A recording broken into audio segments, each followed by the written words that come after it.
খামার করতে কি কি প্রয়োজন তা নিম্নলিখিত বিষয়গুলোর উপর নির্ভর করে। ১. খামারের উদ্দেশ্য। আপনি কি ধরনের খামার করতে চান, যেমন মাছের খামার, গরুর খামার, মুরগির খামার, নাকি অন্য কিছু? আপনার খামারের প্রধান উদ্দেশ্য কি, বাণিজ্যিক উৎপাদন নাকি নিজের চাহিদা পূরণ? ২. জমি ও অবকাঠামো। আপনার খামারের জন্য প্রয়োজনীয় জমি আছে কি? যদি না থাকে তাহলে জমি লিজ নিতে হবে। আপনার খামারের জন্য প্রয়োজনীয় অবকাঠামো তৈরি করতে হবে, যেমন ঘর, খাবার ও পানির ব্যবস্থা, পয়ঃনিষ্কাশন ব্যবস্থা ইত্যাদি। ৩.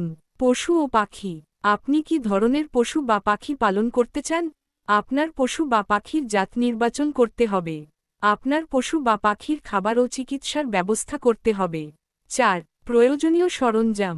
আপনার খামারের জন্য প্রয়োজনীয় সরঞ্জাম কিনতে হবে, যেমন লাঙ্গল, ট্রাক্টর, জলের পাম্প ইত্যাদি। ৫. শ্রমিক।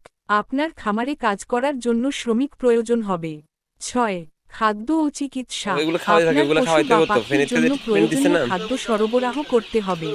আপনার পশু বা পাখির অসুস্থ হলে চিকিৎসার ব্যবস্থা করতে হবে। ৭. বাজারজাতকরণ। আপনার খাদ্য পানি খাওয়া খামারের স্বাভাবিক হতো উৎপাদিত কেন? পণ্য বাজারজাত করার ব্যবস্থা করতে হবে। ৮. লাইসেন্স ও অনুমতি। কিছু ক্ষেত্রে খামার করার জন্য লাইসেন্স ও অনুমতির প্রয়োজন হয়। ৯. অর্থায়ন। খামার করার জন্য আপনার পর্যাপ্ত অর্থের প্রয়োজন হবে। উপসংহার। খামার করতে হলে প্রথমে আপনাকে আপনার খামারের উদ্দেশ্য নির্ধারণ করতে হবে। এরপর আপনার প্রয়োজনীয় জমি, অবকাঠামো, পশু বা পাখি